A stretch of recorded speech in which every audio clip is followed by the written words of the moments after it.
You ask Tiger to calculate. This deals with linear inequalities with one unknown.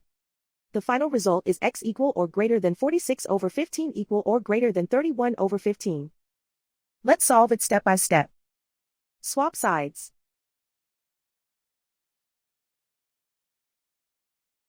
Isolate the x.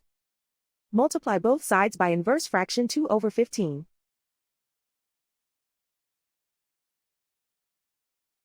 Group like terms.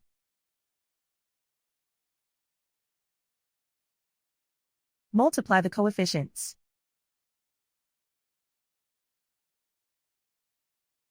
Simplify the fraction.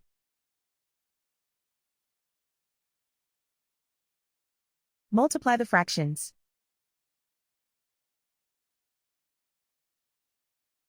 Simplify the arithmetic.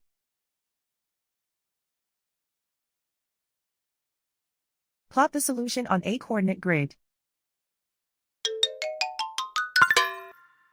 And so the final result is x equal or greater than 46 over 15 equal or greater than 31 over 15.